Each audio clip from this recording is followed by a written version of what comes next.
Noong araw na pinalayas ako sa sarili kong tahanan, bitbit ang basang mga damit at ang naduro kong danggalnang. Ako sa sarili ko, hinding-hindi na nila ako maling makikitang lumuluha.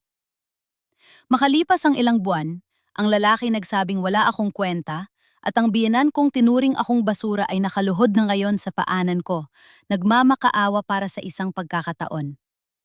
Pero huli na ang lahat, ako na ang may hawak na kumpanya at sisiguraduhin kong mararamdaman nila ang bawat hapdi ng ginawa nila sa akin. Huwag kang asumera, Selena. Isang hamak na palamunin ka lang sa pamilyang Villarreal. Kahit kailan hindi ka magiging sapat para sa anak ko. Ang boses ni Doña Imelda ay parang matalim na kutsil, yun na humihiwa sa katahimikan ng silid. Pero sa mga sandaling iyon, tila hindi ko naririnig ang kanyang mga panglalait. Ang buong atensyon ko ay nakatuon sa maliit na papel na hawak-hawak ko isang resulta ng ultrasound mula sa St. Luke's. Positive, sa wakas buntis na ako. Bulong ko sa sarili ko habang ang mga luha ng kagalakan ay dahan-dahang umaagos sa aking pisngi. 8 taon. 8 taon akong nanalangin sa Panginoon. 8 taon kong tiniis ang bawat masasakit na salita ni Mama Imelda dahil lang sa hindi ko siya mabigyan ng apo. Para akong nakalutang sa ulap. Agad akong bumili ng isang mamahaling Rolex, ang relo na matagal nang inaasam ni Rafael. Gusto kong sorpresahin siya sa anniversary party ng kumpanya sa hotel. Gusto kong sabihin sa kanya na sa wakas magkakaroon na kami ng sariling pamilya. Pero pagdating ko sa hotel, ang langit na inaasahan ko ay naging isang impyerno. Dahan-dahan kong itinulak ang pinto ng private suite ni Rafael. Ang balak kong surprise ay napalta ng isang nakabibinging katahimikan. Nanigas ang buong katawan ko. Ang mga kamay kong kanina ay nanginginig sa tuwa, na yon ay nanginginig sa tindi ng sakit. Nakita ko ang asawa ko, si Rafael, ang lalaking pinag-alayan ko ng buhay at ng lahat ng ari-arya ng aking ina. Yakap-yakap si Bianca Salcedo, ang kanyang CFO, ang babaeng palagi niyang sinasabing business partner lang. Rafael. Alos hindi lumabas ang boses ko. Parang may nakabara sa lalamunan ko. Lumingon sila, walang gulat, walang pagsisisi sa mga mata ni Rafael. Sa halip malamig pa sa yelo ang titig na ipinukol niya sa akin. Selena, what are you doing here? Irritabling tanong niya habang inaayos ang kanyang suit. Lumapit si Bianca sa akin, may mapang uyam na ngiti sa kanyang mga labi. Hinawakan niya ang kanyang tiyan at tumingin ng diretso sa aking mga mata. I'm pregnant, Selena. 3 months na. At si Rafael ang ama. Parang gumuho ang mundo ko. Diyos ko, bakit?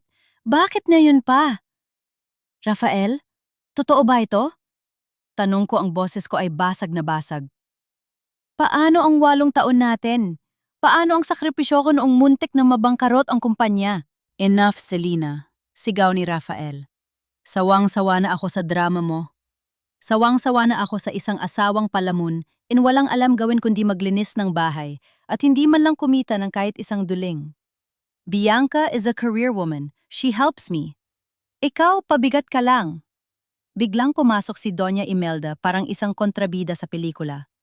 Agad niyang hinablot ang ultrasound result sa kamay ko. Ano to, buntis ka? Tawa niya, isang tawang nakakapanindig balahibo. Huwag mo kaming lokohin, Selena. Alam nating lahat na baog ka. Gawa-gawa mo lang to para hindi ka iwan ni Rafael. You are pathetic. Pinunit niya ang litrato ng aking anak sa harap ko. Ang bawat piraso ng papel na nahuhulog sa sahig ay parang ang durug-durug kong puso. Guard, ilabas ang basurang yan sa hotel na ito. Utos ni Doña Imelda. Kinaladkad ako ng mga gwardiya palabas ng ballroom sa harap ng lahat ng mga empleyado at business partners.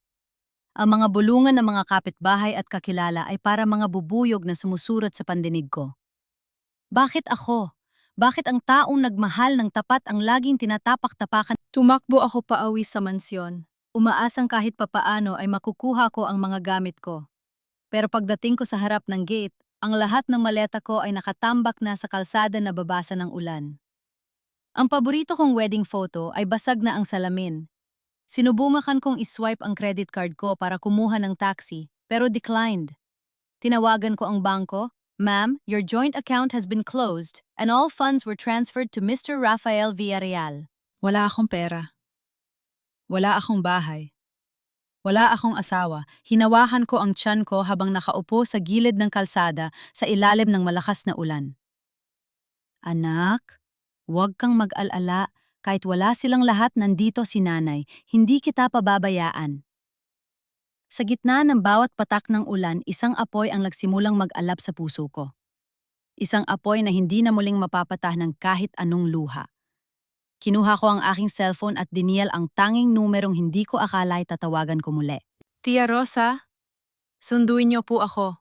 Uuwi na po ako sa Batangas. Basang-basa ako pagbaba ko ng taxi. Ang bawat patak ng ulan ay tila mga karayom na tumutusok sa aking balat. Pero mas masakit ang katotohanang sumasampal sa akin ngayon. Sa harap na mansyon ng mga Villarreal, ang bahay na itinuring kong kumpas ng aking buhay sa loob ng walang taon, nakatambak ang mga maleta ko. Ang mga mamahalin kong damit na regalo ni Rafael, ang mga sapatos at maging, ang mga personal kong kagamitan ay nakakalat sa basang kalsada para mga basurang wala ng halaga. Dahan-dahan akong lumapit sa gate. Mang Cardo, buksan niyo ang pinto. Ako ito, si Selena. Tawag ko sa security guard na dati ay yumuyuko sa tuwing dadaan ako. Ngunit na yon, umiwas siya ng tingin. Pasensya na po, Ma'am Selena. Mahigpit po ang utos ni Doña Imelda at ni Sir Rafael. Hindi na raw po kayo pwedeng pumasok. Wala na raw po kayong karapatan sa pamamahay na ito. Anong walang karapatan? Halos mapatid ang boses ko. Mang Cardo, alam niyo kung gaano ko pinangalagaan ang bahay na ito? Isinangla ko ang danggal ko at ibinenta ang tanging alaala ng nanay ko para lang hindi makuha ng bangko ang mansyong ito noong naghihirap sila. Buksan mo ang gate. Ma'am, parang awa niyo na. Mawawalan ako ng trabaho. Pakiusap niya bago tuluyang tumalikod at pumasok sa guardhouse. Narinig ko ang mahihinang gulungan mula sa kabilang bahay. Nakita ko ang anino ni Mrs. Gatchalian ang kapitbahay naming lagi nakasubaybay sa bawat galaw ko na nakasilip sa kanilang bintana. Ang hiya na nararamdaman ko ay mas matinde pa sa lamig ng ulan. Sa isang iglap mula sa pagiging lady of the house, naging tsimis na lang ako ng barangay. Isang asawang pinalayas dahil mas bata at mas kapaki-pakinabang ang pinalit. Naupo ako sa tabi ng aking mga maleta. Nang inginig ang aking mga tuhod, hindi lang dahil sa ginaw, kundi dahil sa panghihina ng aking loob. Binuksan ko ang isa sa mga maleta para humalap ng kahit anong tuyong saplot. Ngunit isang envelope ang nalaglag mula sa loob. Isang makapal na dokumento. Kinuha ko ito at binasa sa ilalim ng madilim na liwalag ng post ng kuryente. Ang pamagat, Deed of Absolute Transfer of Rights and Assets. Nanlaki ang aking mga mata habang binabasa ang bawat pahina. Ayon sa papel kusang loob ko raw na inililipat ang lahat ng aking share, ang mga property na nakapangalan sa aming dalawa ni Rafael, at maging ang mga alahas na minana ko sa aking ina pabalik sa korporasyon ng mga Villarreal. At sa huling pahina, nakita ko ang aking pangalan. May pirma. Isang pirma na kamukhang-kamukha ng sa akin. Ang bawat kurba, ang bawat tuldok, perpekto ang pagkakagaya. Hindi ko pinirmahan ito. Bulong ko sa sarili ko habang ang aking mga luha ay humahalo sa patak ng ulan sa papel. Kailanman, hindi ko ibibigay ang lahat ng sa akin sa inyo. Naalala ko nung nakaraang buwan. Sabi ni Rafael, kailangan ko lang pinmahan ng ilang insurance papers para sa aming hinaharap. Dahil mahal ko siya, dahil tiwala ako sa kanya, hindi ko na binasa ang bawat pahina. Iyon palang sandaling unti-unti na niya ninanakaw ang aking kinabukasan. Ang bawat halik niya, ang bawat I love you niya nito mga nakaraang linggo ay isa lang palang pampatulog para hindi ko mapansin ang patalim na unti-unti niyang ibinabaon sa likod ko. Hinalungkat ko ang aking bag. Kinuha ko ang aking cellphone para tawagan muli si Tia Rosa, pero biglang nagring ang phone ko, isang unknown number. Hello? Sabi ko habang sinusubukang patatagin ang aking boses. Selena, si Arturo ito, ang dating accountant ng tatay mo. Sabi ng isang boses na galing sa nakaraan. Nabalitaan ko ang nangyari sa hotel. Huwag kang maniniwala sa lahat ng nakikita mo sa mga papel na yan, iha. May mas malalim na dahilan kung bakit kanila pinalayas ng ganyan kabilis. Arturo, anong ibig mong sabihin? Bumalik ka sa Batangas. Doon tayo mag-usap. Mag-iingat ka, Selena. Hindi lang pera ang ninakaw nila sa'yo. Ninakaw nila ang katotohanan tungkol sa kung sino ka talaga sa kumpanyang yan. Namamatay na ang battery ng phone ko. Bago pa ako makapagtanong muli tuluyan na itong nag-blackout. Tumayo ako, bitbit ang aking basang maleta at ang dokumentong puno ng kasinungalingan. Tumingala ako sa mansyon sa bintana ng kwarto namin ni Rafael kung saan nakita ko ang anino ng 2 tao nagtatawanan at tila nagdiriwang. Akala nyo ba ay tapos na ang lahat? Sabi ko sa aking isipan habang hinahaplos ang aking tiyan. Rafael, Mama Imelda, kinuha nyo ang bahay, kinuha nyo ang pera at kinuha nyo ang danggal ko. Pero may isang bagay kayong hindi nakuha. Ang galit ng isang ina na wala ng takot mawalan. Sumakay ako sa unang bus na dumaan papuntang Batangas. Habang umaandar ang sasakyan papalayo sa Makati, iniwan ko ang Selena na mahina. Ang Selena na umiibig sa isang anino. Ngunit may isang tanong na naglalaro sa isip ko. Sino ba talaga ako sa kumpanya ni Papa?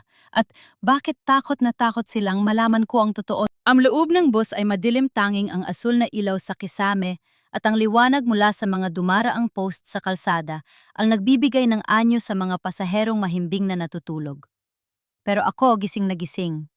Nakasandal ang ulo ko sa malamig na salamin ng bintana habang ang bawat pag-alog ng sasakyan ay tila nagpapaalala sa akin kung gaano katitindi ang bawat tagok na tinanggap ko ngayong gabi. Hinihimas ko ang aking tiyan sa ilalim ng basang blusa. Kapit ka lang, anak. Malayo pa tayo pero malapit na tayo maging ligtas. Bulong ko sa hangin. Tumingin ako sa labas. Ang mga naglalakihang gusali ng Makati ay napaltan na ng mga madidilim na lupain at mga puno ng niyog sa gilid ng kalsada. Habang papalayo ang bus, parang unti-unti ring hinihiwa ang bawat bahagi ng buhay ko bilang Mrs. Villarreal. 8 taon ako naging sunod-sunuran. 8 taon akong hindi lumaban dahil akala ko ang pagtitiis ang basehan ng pagiging isang mabuting asawa.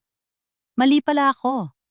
Ang pagtitiis ko ang naging sandata nila para unti-unti akong ubusin.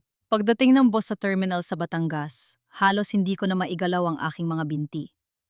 Ang bawat hakbang ko pababa ay parang may nakatali na mabibigat na kadena. Bit-bit ang aking mga basang maleta, nilakad ko ang pamilyar na daan patungo sa bahay ni Tia Rosa. Ang amoy ng basang lupa, ang huni ng mga kuliglig at ang katahimikan ng probinsya dati ay kinatatamaran ko ang mga ito.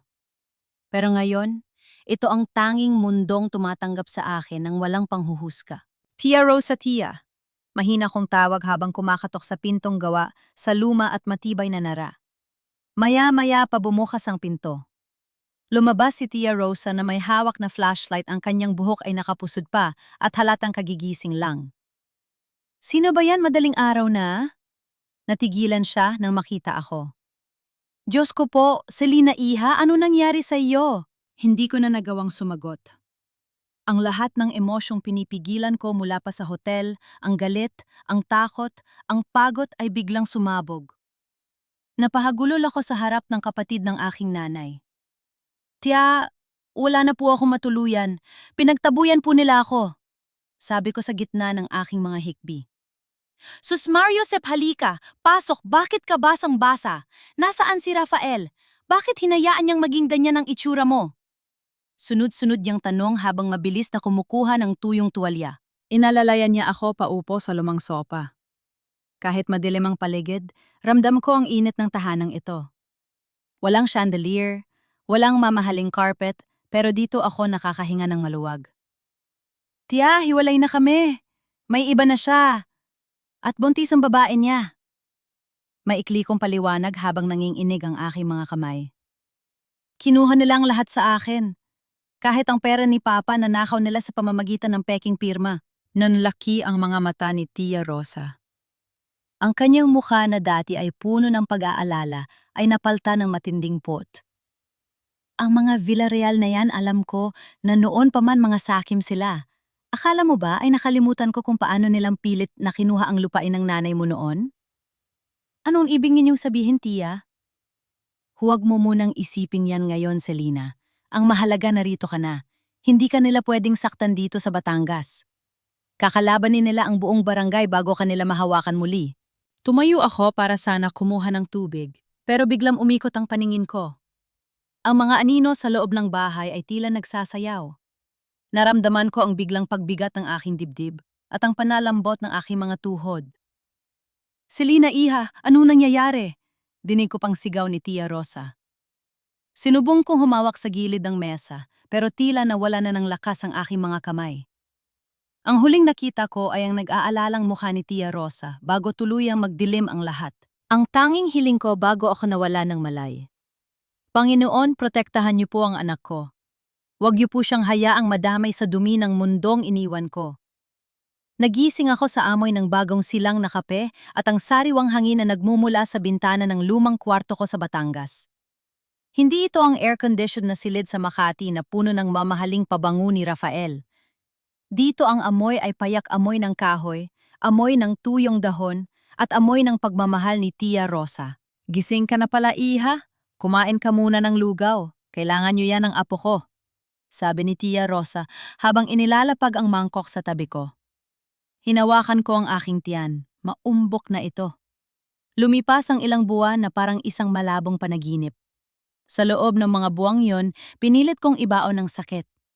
Tuwing umaga bago pa sumikat ang araw, nasa kusina na ako. Doon sa harap ng lumang oven na ginamit noon ng nanay ko, doon ko ibinubuhos ang lahat ng galit at pangungulila ko. Ang bawat masa ng harina, ang bawat pagbati ng itlog ay tila isang paraan ng pagbuo muli sa sarili kong pagkatao. Nagsimula ako magbenta ng mga mamon at ensaymada sa harap ng simbahan at sa maliit na sari-sari store ni Tia Rosa.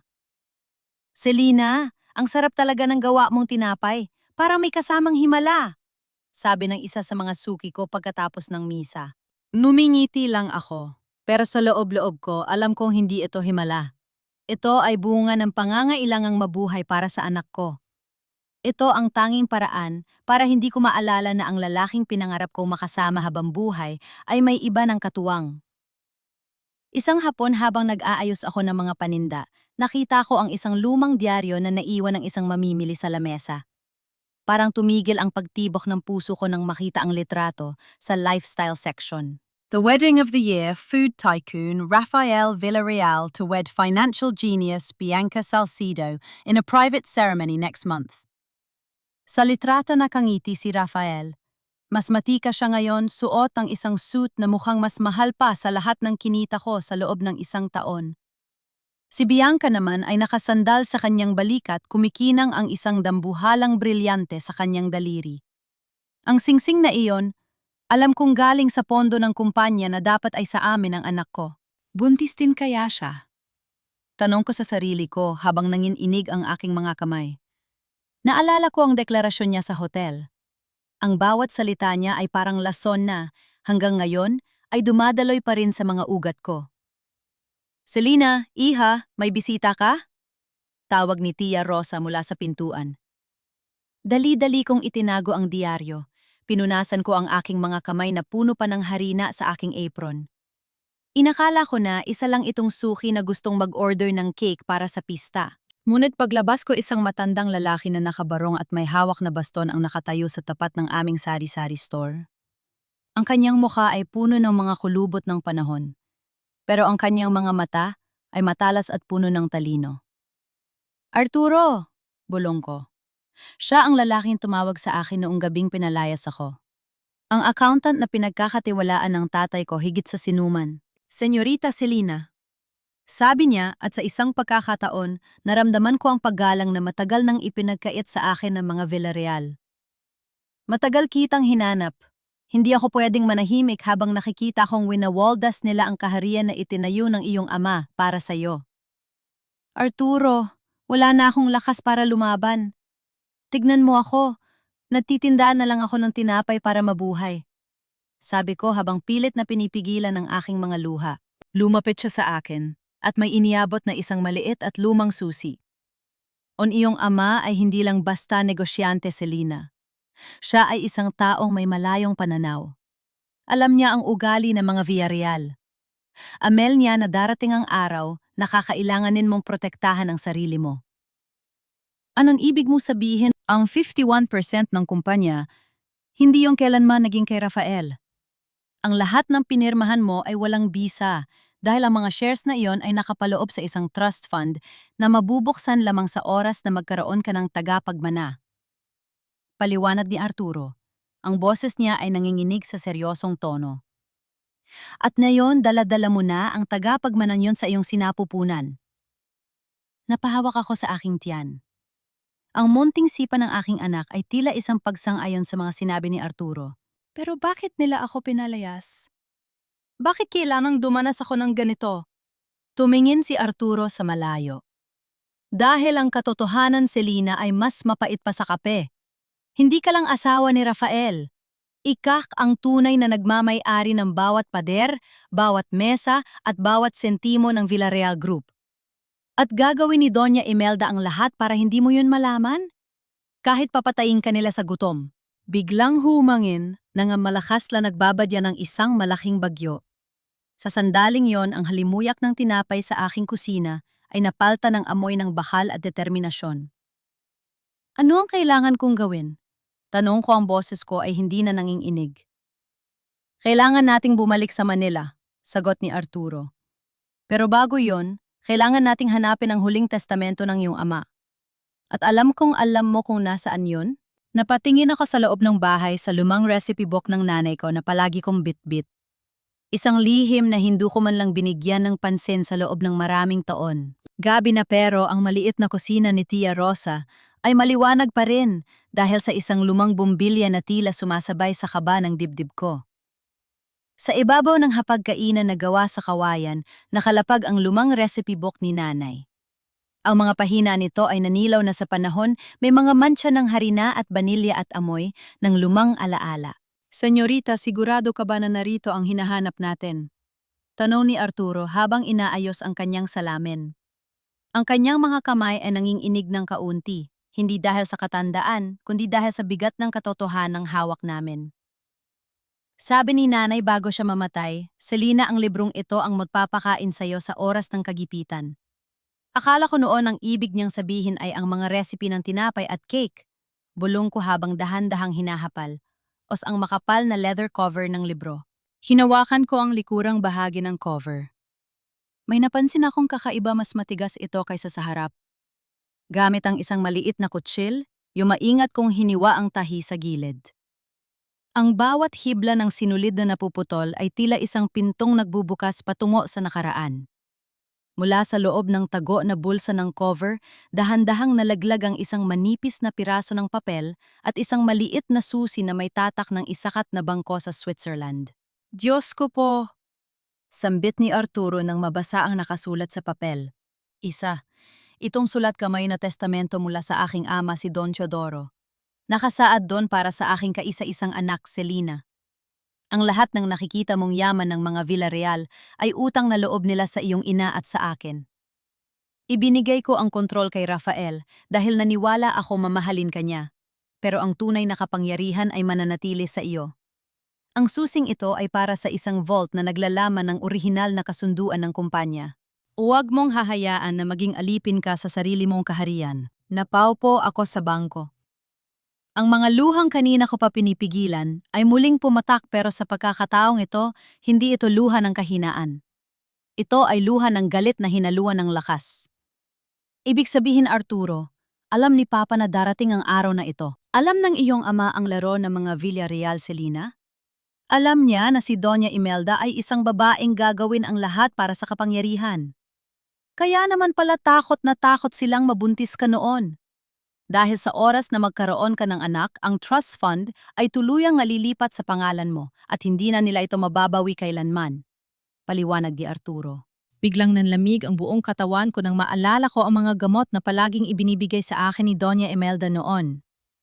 Ang sabi niya, bitamina yon para mabilis akong mabuntis. Pero sa loob ng walang taon, nanatiling tuyo ang aking sinapupunan. Ngayong wala na ako sa poder nila, na yung hindi ko na iniinom ang mga bitamina na yon. Biglang nagkaroon ng buhay sa loob ko. Nilaso nila ako. Bulong ko, ang boses ko ay puno ng pait. 8 taon nilang ninakaw ang pagkakataon kong maging ina. Pinaniwala nila ako na ako ang may problema, na ako ang may pagkukulang. At ngayon, kailangan nating kumilos ng mabilis, pagpapatuloy ni Arturo. Nalaman ko mula sa isang kakilala sa Manila na minamadali na ni Rafael ang kasal nila ni Bianca. Kapag naikasal sila, gagamitin nila ang pekeng dokumentong pinirmahan mo para tuluyang i-absorb ang shares mo sa pangalan ni Bianca bilang bagong legal na asawa. Tumayo ako, ang aking mga mata ay nakatuon sa madilim na kalsada sa labas. Hindi ko hahayaang mangyari yon. Arturo, ihanda mo ang lahat ng legal na dokumento. Babalik tayo sa Manila.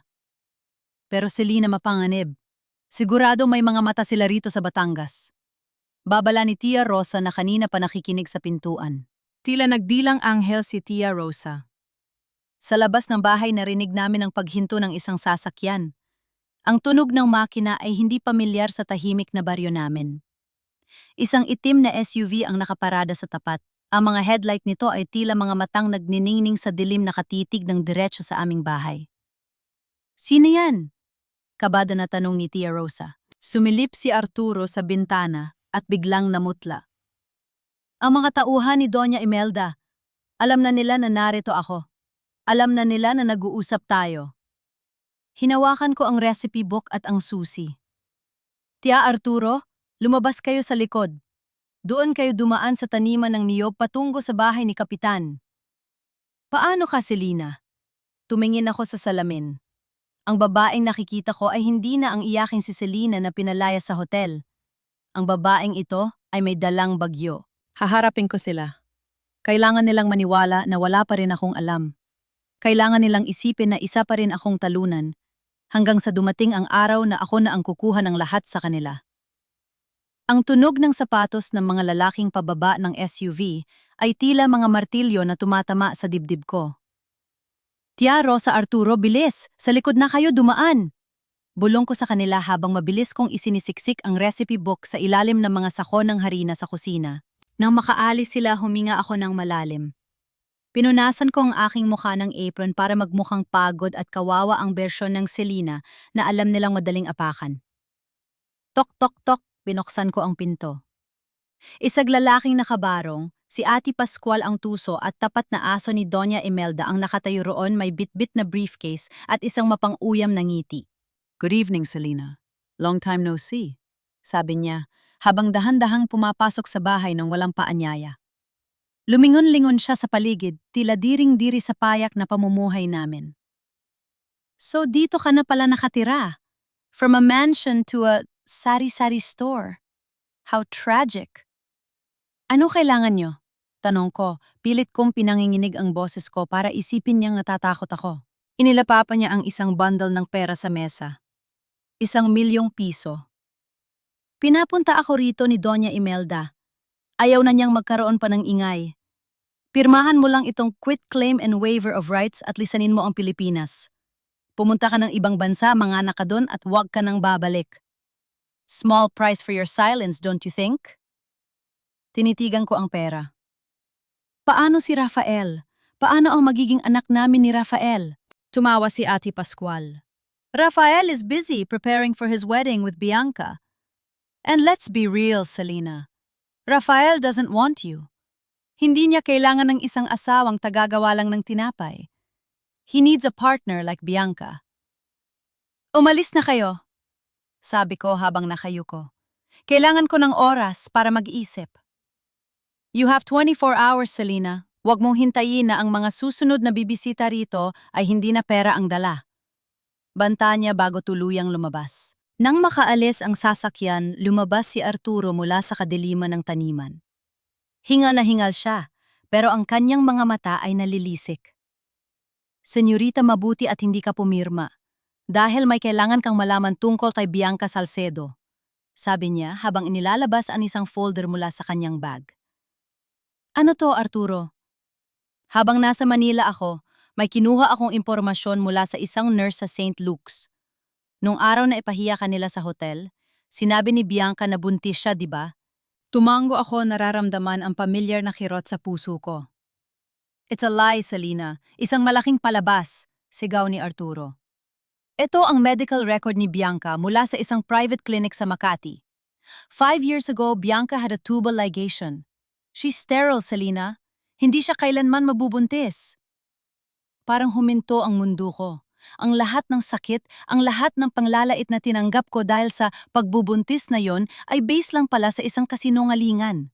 Ibig sabihin, ginagalit niya lang ang fake pregnancy para madaliin ang kasal at makuha ang kontrol sa kumpanya bago mo pa malaman ang tungkol sa trust fund. Tanong ko, ang boses ko ay puno na ng pot.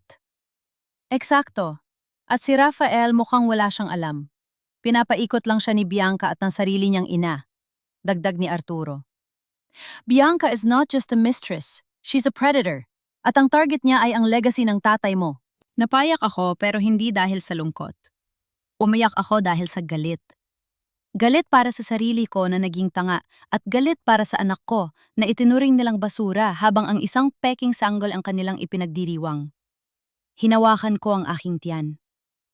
Anak, naririnig mo ba ang katotohanan ay unti-unti nang lumalabas? Humarap ako kay Arturo. Wala na ang takot sa aking mga mata. Ang apoy na nagsimula sa Batangas ay isa na ngayong naglalagablab na sunog. Arturo, hindi na tayo magtatago. Hindi na ako ang Selena na marunong lang magtiis. Sabi ko, habang kinukuha ang recipe book ni nanay. Babalik tayo sa Manila. Pero hindi ako pupunta roon para magmakaawa kay Rafael. Anong gagawin natin, senyorita? Mumiti ako isang niting. Hindi pa nila nakikita kailanman. Pupunta tayo sa board meeting ng Villarreal Group sa araw ng kanilang kasal. Kukunin ko ang lahat ng sa akin at sisiguraduhin kong ang puting belo ni Bianca ay mamamatyagan ang sarili niyang mga luha. Tumingin ako sa salamin at sa kauna-unahang pagkakataon, sa loob ng maraming buwan, hindi ko nakita ang bakas ng harina sa aking mukha. Ang mga kamay ko na dati ay puno ng kalyo mula sa pagmamasa ng tinapay ay maayos na ngayon.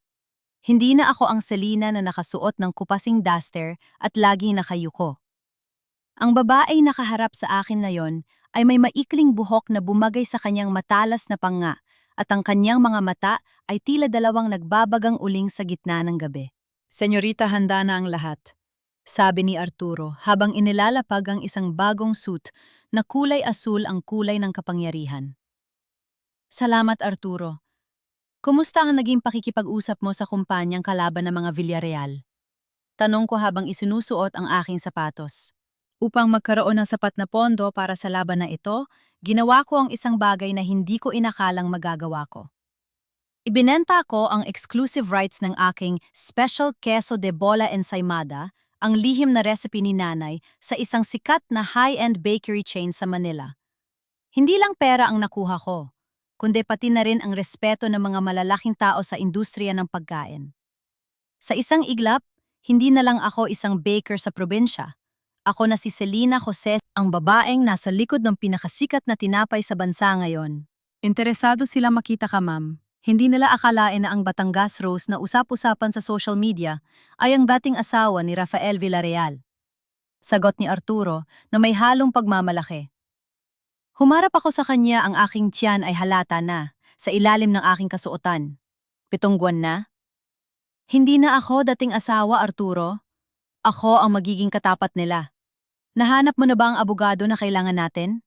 Nahanap ko na po si Ate Leandro Valderrama. Siya ang shark ng Makati.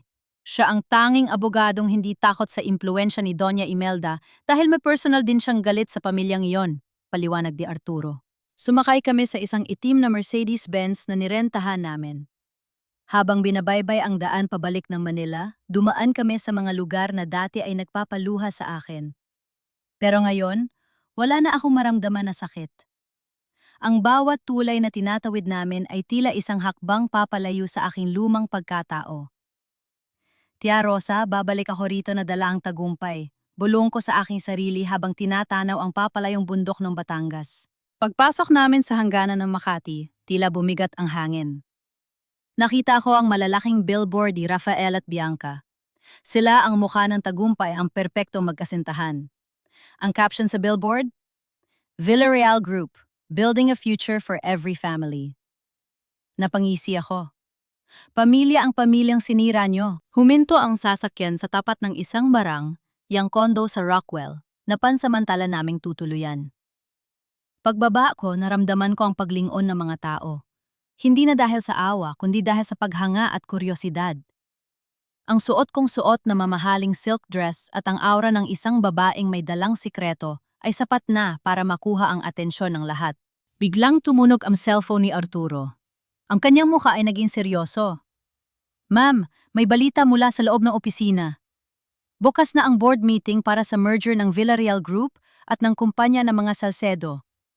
Yun din ang araw ng civil wedding ni Rafael at Bianca sa munisipyo, bago ang malaking church wedding sa susunod na linggo.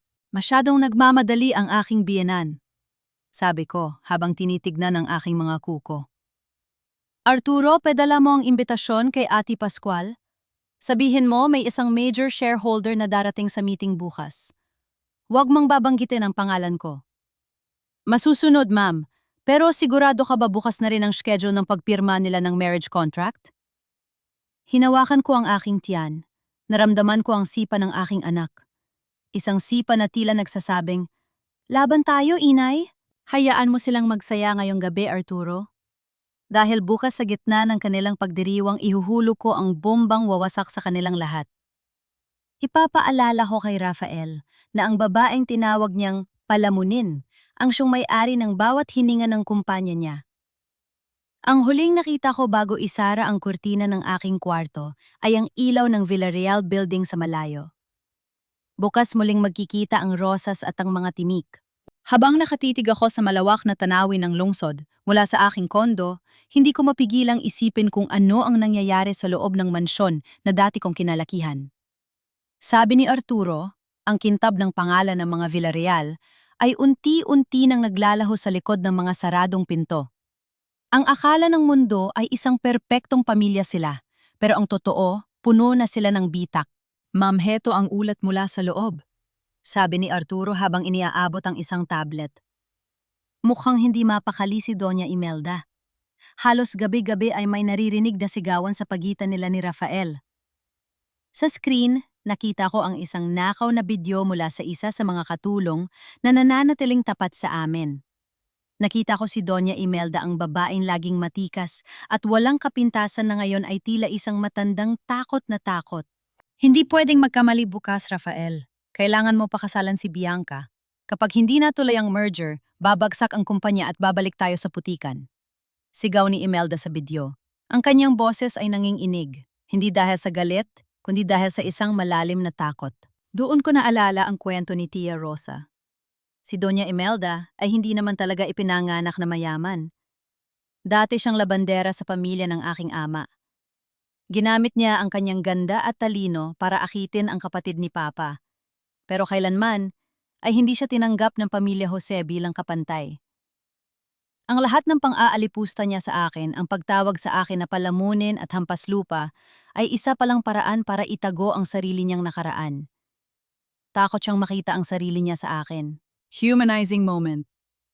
Nakita ko siyang humawak sa isang lumang medalyon, ang tanging alaala ng kanyang mahirap na ina habang bumubulong. "Hindi na ako babalik sa hirap. Kahit sino ang kailangan tapakan, gagawin ko." Naawa ko sa kanya sa loob ng isang segundo, pero agad iyon napalta ng put nang maalala ko ang mga gamot na ipinainom niya sa akin para mabaog ako. Ang takot niyang maghirap muli ang naging dahilan para sirain niya ang buhay ko. "At si Rafael, Arturo?" tanong ko. "Lasing po siya gabi-gabi, ma'am. Mukhang nagsisimula na siyang magduda kay Bianca, lalo na't madalas itong mawala at hindi maipaliwanag ang mga ginagastos sa kumpanya. Pero huli na para sa kanya. Hawak siya ni Doña Imelda sa leeg," sagot ni Arturo. Napanghiti ako ng mapait. "Si Rafael? Ang lalaking sinamba ko. Ngayon isa na lang siyang anino ng dating sarili niya. Nakakulong sa ambisyon ng kanyang ina at sa kasinungalingan ng kanyang magiging asawa." "Bianca is pushing for the prenuptial agreement to be signed tonight," dagdag ni Arturo. Gusto niya masiguro na kahit anong mangyari, kalahati ng shares ni Rafael ay mapupunta sa kanya. "Hayaan mo siyang mangarap, Arturo. Hayaan mong isipin ni Bianca na nakuha na niya ang jackpot," sabi ko habang tinitignan ang aking orasan. Hindi nila alam na ang susing nahanap ko sa Batangas ay hindi lang para sa vault. Ito ang susi na magbubukas ng pinto ng impyerno para sa kanilang lahat. Tumayo ako at humarap sa salamin. Isinuot ko ang aking engagement ring, hindi ang binigay ni Rafael, kundi ang singsing ni nanay na itinago ko. Ito ang simbolo ng aking tunay na pagkakakilanlan. Bukas, Mama Imelda, ipapaalala ko sa'yo kung sino ang tunay na amo at sino ang nananatiling katulong sa paningin ng katotohanan. Bukas, Rafael, makikita mo ang anak na itinapon mo. Bulong ko sa hangin. Ang katahimikan ng gabi ay tila nagbabadya ng isang madugong labanan. Sa bawat tibok ng puso ko, nararamdaman ko ang pananabik. Bukas sa board meeting, hindi lang kumpanya ang kukunin ko. Kukunin ko ang bawat piraso ng danggal na ninakaw nila sa akin. Arturo, ihanda ang sasakyan bukas ng alas 8 ng umaga. Gusto kong pumasok sa Villarreal Building bago pa nga magsimula ang kasa sa munisipyo. Masusunod, Ma'am Selina. Isinara ko ang kurtina. Ang bukas ay hindi lang isang bagong araw. Ito ang araw ng aking muling pagsilang. Ang Villarreal Building ay tila isang malaking katedral ng kasakiman sa gitna ng Makati. Habang naglalakad ako sa lobby, suot ang aking power blue suit at ang aking 7 buwang tiyan na tila isang badge of honor, bawat mata ng mga empleyado ay nakatitig sa akin. Ang mga bulungan ay parang mga bubuyog na sumusunod sa bawat hakbang ko. Diyos ko, si Ma'am Selina ba yan? Akala ko ba pinalayas na siya? Bakit ang ganda niya ngayon? Hindi ko sila nilingon. Diretso ang tingin ko sa elevator patungo sa 30th floor ang boardroom. Kasama ko si Arturo at si Ate Valderrama, ang aming mga sapatos ay lumilika ng isang ritmo ng determinasyon sa makintab na sahig. Nang bumukas ang pinto ng boardroom, tumigil ang mundo. Nakita ko si Rafael na nakaupo sa dulo ng mesa. Mukhang pagod, pero matikas pa rin sa kanyang tuksido para sa kasal nila mamayang tanghali. Sa tabi niya ay si Bianca, na nakasuot na ng isang puting cocktail dress na mukhang pang-bridal. At syempre si Doña Imelda na reynang reyna sa kanyang upuan. Selina. Ang boses ni Rafael ay puno ng gulat at hindi maipaliwanag na emosyon. Tumayo siya tila hindi makapaniwala sa nakikita niya. Anong ginagawa mo rito? You're not supposed to be here. Actually, Rafael, I am the reason why this meeting is happening. Sabi ko sa isang malamig at kalmadong boses. Umupo ako sa bakanting upuan sa tapat niya. Bakit? Akala niyo ba ay tuluyan na akong nabulok sa Batangas? How dare you? Sigaw ni Doña Imelda habang hinahampas ang mesa. Guard, ilabas ang hampaslupang ito. Wala kang karapatang tumapak sa boardroom na ito, lalo na ngayong pipirmahan na ang merger. Maupo kayo, Doña Imelda. Singit ni Ate Valderrama habang inilalapag ang isang makapal na folder. I am Ate Leandro Valderrama, representing the majority shareholder of the Villarreal Group. And as of this moment, my client, Miss Selina Jose, holds the controlling interest of this corporation through the Teodoro Jose Trust Fund. Natahimik ang buong silid. Ang mukha ni Doña Imelda ay nag-iba ang kulay mula sa pagkapula, sa galit, naging maputla na parang bangkay. Si Bianca naman ay mahigpit na napahawak sa braso ni Rafael. Lies! Fake news! Sigaw ni Bianca, ang boses niya ay nanginginig na sa takot. Rafael, huwag kang maniniwala sa kanila. Peke ang mga dokumentong yan. Pinirmahan na ni Selina ang transfer of rights. Ang tinutukoy mo ba ay ang dokumentong may peking pirma ko, Bianca? Tanong ko habang nakatingin ng diretsyo sa kanyang mga mata. O baka naman ang tinutukoy mo ay ang fake pregnancy mo na ginamit mo para maloko ang asawa ko. Lalong nagkagulo sa loob ng boardroom. Ang ibang mga board members ay nagsimulang mag-usap-usap. Napatingin si Rafael kay Bianca, ang kanyang mga mata ay puno ng pagdududa. Bianca, what is she talking about? Hindi totoo yan, Rafael. Mahal kita, buntis ako. Iyak ni Bianca. Pero ang kanyang mga luha ay mukhang praktisado na. Biglang tumayo si Bianca at lumapit sa akin. May hawak siyang tablet. Alam niyo ba kung bakit siya narito? Dahil siya ang nagnanakaw sa kumpanya.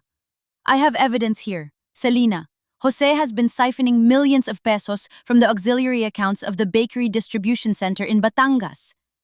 What? Bulong ni Rafael. Yes, Rafael, kaya siya nagkaroon ng pera para bumalik dito. She's a thief, sigaw ni Bianca habang ipinapakita ang mga peking ledger sa mga board members. Alam kong trap ito. Alam kong gagawa sila ng paraan para sirain ang kredibilidad ko bago ko mailabas ang huling alas ko. Pero hindi ko inasahan ang susunod na mangyayari. Biglang tumunog ang isang nakabibinging alarm. Beep, beep, beep. Fire alarm! May sunog sa building! Sigaw ng isang secretary mula sa labas. Nagkagulo ang lahat. Ang mga board members ay mabilis na tumayo at nagtakbuhan patungo sa exit. Sa gitna ng kaguluhan, naramdaman ko ang isang malakas na tulak sa aking balikat. Napasandal ako sa pader. Arturo Ati Valderrama, tawag ko. Pero dahil sa usok na nagsisimulang pumasok sa silid at sa dami ng taong nagtutulakan na wala sila sa paningin ko. Dito Selina sa fire exit. Isang kamay ang humablot sa akin. Akala ko ay tutulungan ako pero dinala niya ako patungo sa kabilang direksyon sa archives room, ang silid kung saan nakatago ang lahat ng lumang accounting records. Nang pumasok kami sa loob biglang isinara ang pinto. Clack! Narinig ko ang pag-lock nito mula sa labas. Bianca, buksan mo itong pinto! Sigaw ko habang hinahampas ang bakal na pinto. Sa maliit na salamin ng pinto, nakita ko ang mukha ni Bianca. Wala na ang kanyang bridal look. Ang mukha niya ngayon ay parang isang demonyo. Diyan ka na lang, Selina, kasama ng mga lumang papel na yan.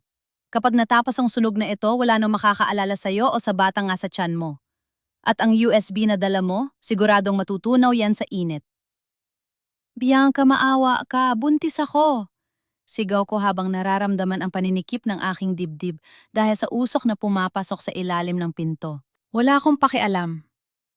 You should have stayed in the province, huling sabi niya bago siya tumakbo paalis. Napaupo ako sa sahig, tinatakpan ang aking ilong ng panyo. Ang archives room ay puno ng mga tuyong papel isang mitsa para sa malaking apoy.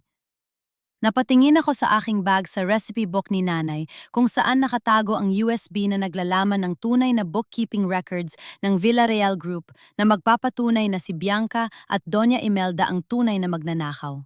Anak, kapit lang. Hindi tayo pwedeng mamatay dito. Bulong ko habang nagsisimulang mamanhid ang aking mga binti. Sa gitna ng usok at ng tumitinding init, narinig ko ang isang mahinang kalabog mula sa ventilation duct sa itaas. May kung anong bumagsak. Ang usok ay parang isang itim na kumot na dahan-dahang sumasakal sa aking hininga.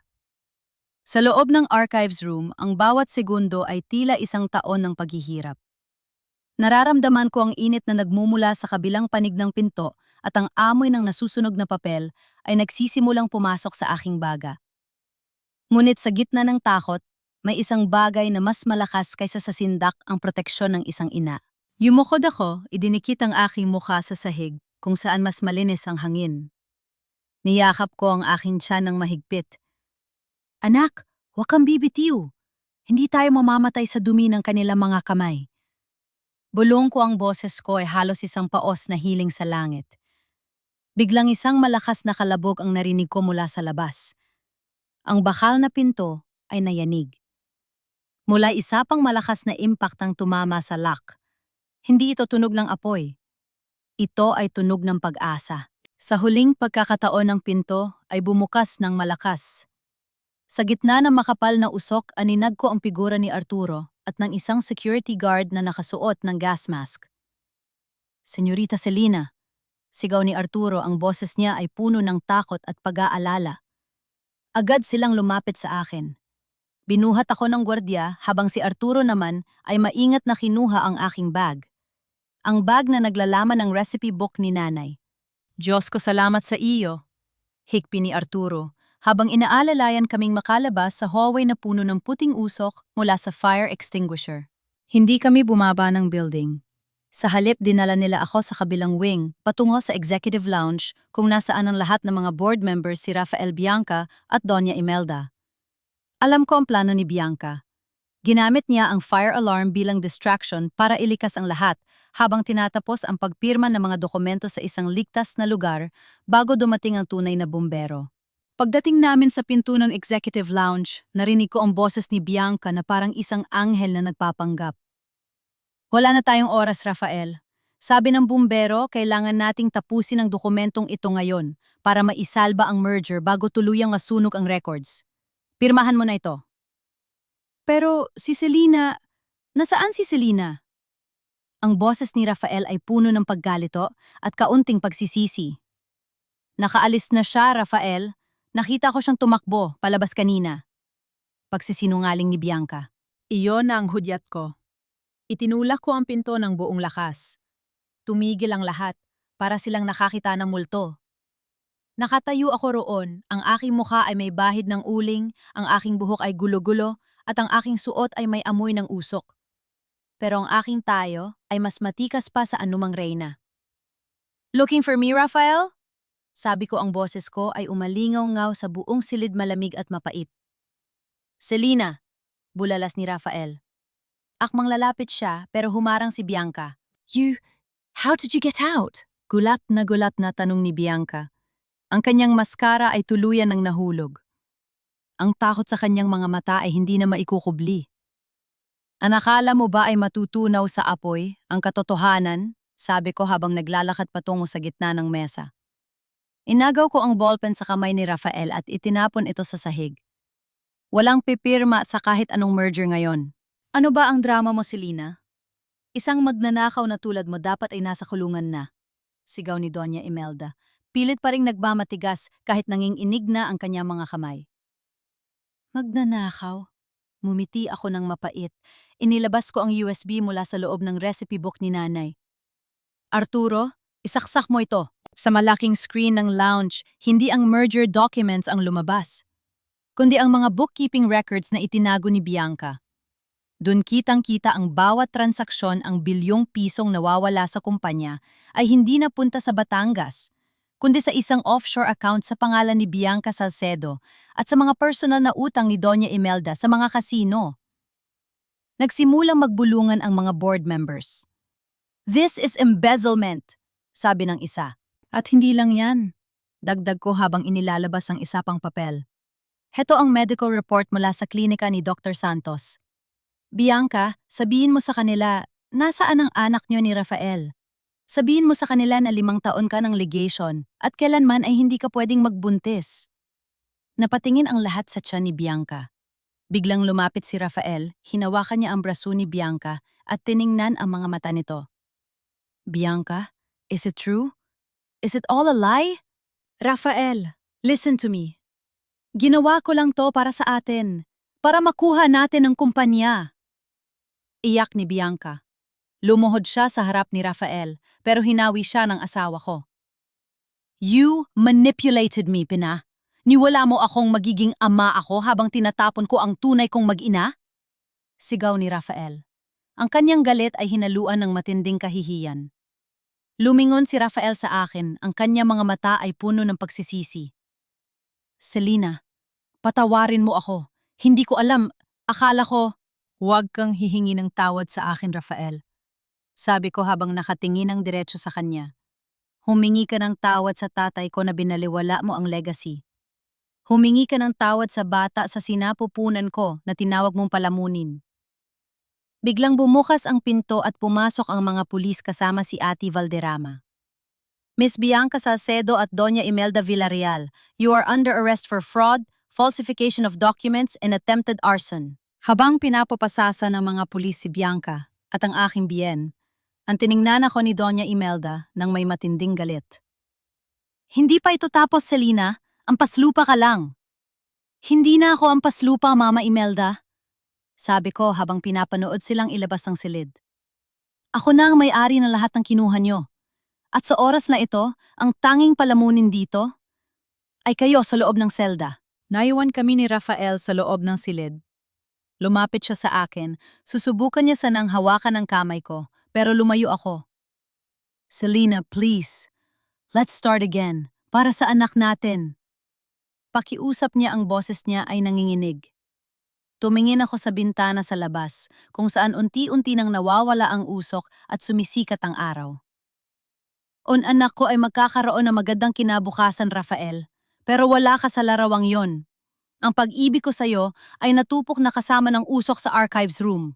Naglakad ako palabas ng Villarreal building nang hindi lumilingon. Sa bawat hakbang ko, nararamdaman ko ang gaan ng aking paghinga.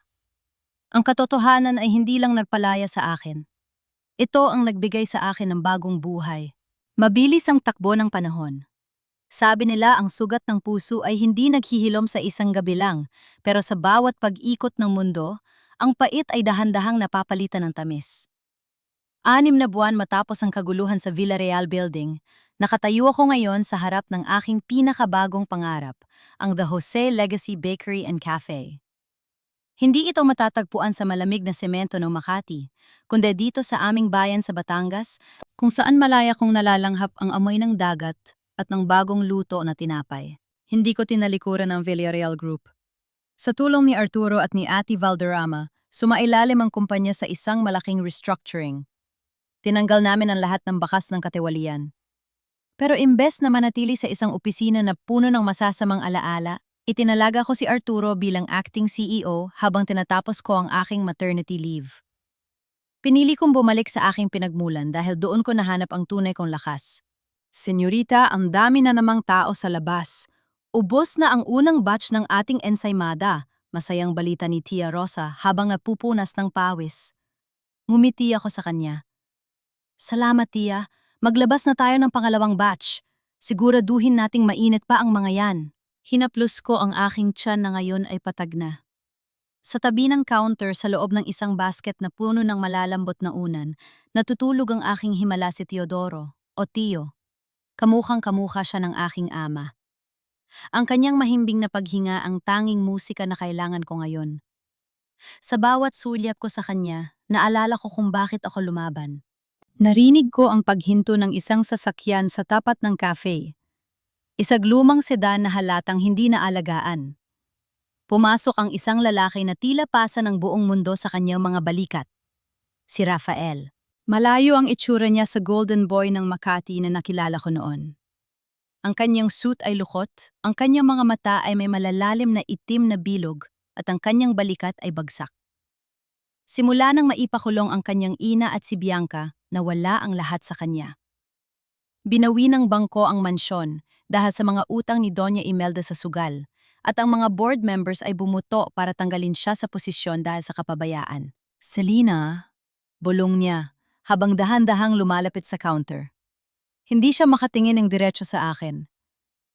Maari ba tayo mag-usap tungkol saan, Rafael? Kung tungkol sa kumpanya, kausapin mo si Arturo. Sagot ko, ang boses ko ay kalmado at walang bahid ng galit.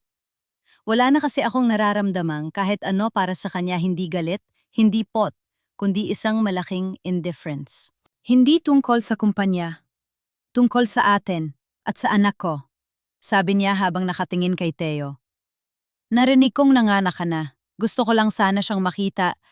Gusto ko sanang bumawi. Tumigil ako sa aking ginagawa at tumingin sa kanya ng diretso. Bumawi, Rafael, ang pagkakataon mo maging ama ay itinapon mo kasama ng mga pira-pirasong ultrasound result na pinunit ng nanay mo sa harap ko. Ang batang ito, hindi siya isang palamunin. Siya ang nag-iisang tagapagmana ng lahat ng bagay na sinubukan ninyo nakawin sa akin. Patawarin mo ako, Selena. Naging bulag ako. Naniwala ako sa mga maling tao. I lost everything. Ang bahay, ang kumpanya at ang pamilya ko. Sabi niya at nakita ko ang paglandas ng luha sa kanyang pisingi. Nawala ang lahat sa iyo dahil pinili mong unahin ang iyong ambisyon kaysa sa katotohanan. Sabi ko. Hindi lahat ng sorry ay sapat para mabuo ang pusong dinurog mo. Pinapatawad na kita, Rafael, para sa sarili kong kapayapaan. Pero hindi ibig sabihin yun ay may puwang ka pa sa buhay namin.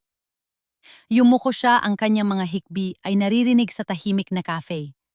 Lumapit siya ng bahagya kay Teo, pero bago pa niya mahawakan ng basket, humarang ako. Huwag mong gisingin ang anak ko, Rafael. Masarap ang tulog niya dahil alam niyang ligtas siya. At mananatili siyang ligtas, malayo sa iyo at sa impluwensya ng pamilya mo. Walang nagawa si Rafael kundi tumalikod. Lumabas siya ng cafe nang may mabigat na hakbang habang pinapanood ko siyang mawala sa gitna ng sikat ng araw. Sa pagkakataong ito, wala nang luha sa aking mga mata. Ang tanging nararamdaman ko ay ang kalayaan. Binuhat ko si Teo at lumabas ako sa beranda ng cafe. Tinignan ko ang lawak ng aming lupain, ang mga puno ng niyog na sumasayaw sa hangin, at ang mga taong masayang kumakain ng tinapay na gawa sa aking mga kamay. Dati, akala ko ay kailangan ko ng isang prinsipe at isang mansyon para maging reyna. Mali pala ako. Ang tunay na reyna ay ang babaeng marunong bumangon mula sa sarili niyang abubitbit ang kanyang danggal at ang kanyang anak. Ang buhay ay parang paggawa ng tinapay, anak.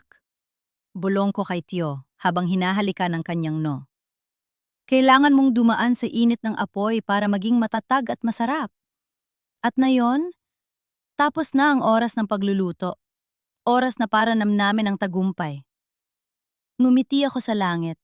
Ang rosas ng Batangas ay hindi lang basta na mukadkad. Ito ay nananatiling matatag sa gitna ng kahit anong bagyo. Habang pinagmamasdan natin si Selena na karga ang kanyang anak sa gitna ng halimuyak ng bagong lutong tinapay at ang payapang tanawin ng Batangas, ramdam natin ang kapayapaang matagal niyang ipinaglaban.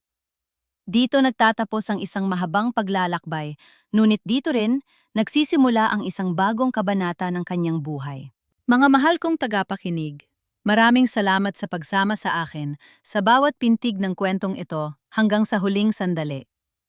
Sa totoo lang, habang isinusulat ko ang bahaging yun sa hotel kung saan pinunit ni Doña Imelda ang ultrasound result ni Selena, sa harap ng maraming tao huminto ako, sandali, dahil sa tindi ng sakit at galit na naramdaman ko para sa ating bida.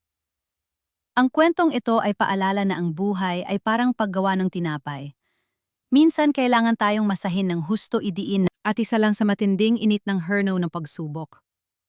Ngunit huwag tayong matakot sa init, dahil yon ang magluluto sa atin para maging matatag, mabango at kapaki-pakinabang sa mundong ito. Ang bawat hirap na dinanas ni Selena ay hindi naging hadlang, kundi naging mitsa para mahanap niya ang tunay niyang halaga na hindi nakadepende sa apelyido ng ibang tao o sa yaman ng isang mansyon. Ang bawat isa sa atin ay may rosas ng Batangas sa ating loob, isang pusong marunong magmahal, ngunit marunong ding lumaban para sa sariling danggal. Kayo mga mahal kong tagapakinig, nasaan kayo ngayon habang tinatapos ang kwentong ito? Siguro ay nagluluto kayo para sa inyong pamilya, nagpapahinga matapos ang maghapong trabaho, o baka naman ay nasa biyahe pa uwi. Kung kayo ang nasa kalagayan ni Selena, magagawa niyo rin bang talikuan ang isang Rafael para sa inyong sariling katahimikan? O maniniwala pa rin kayo sa ikalawang pagkakataon? Sana ay mag-iwan kayo ng komento at ibahagi ang inyong mga saloobin. Ikwento nyo rin kung anong bahagi ng kwento ang pinakatumatak sa inyong puso dahil dito sa ating channel, bawat tinig ninyo ay mahalaga at laging may nakikinig. Huwag nyo rin kalimutang i-like at i-share ang ating kwento para mas marami pa tayong mainspira na kababaihan. Hanggang sa muli nating pagkikita sa susunod na kwento ng buhay, pag-ibig at tagumpay. Manatiling matatag at laging magtiwala sa plano ng may kapal, pagpalain kayo ng Diyos.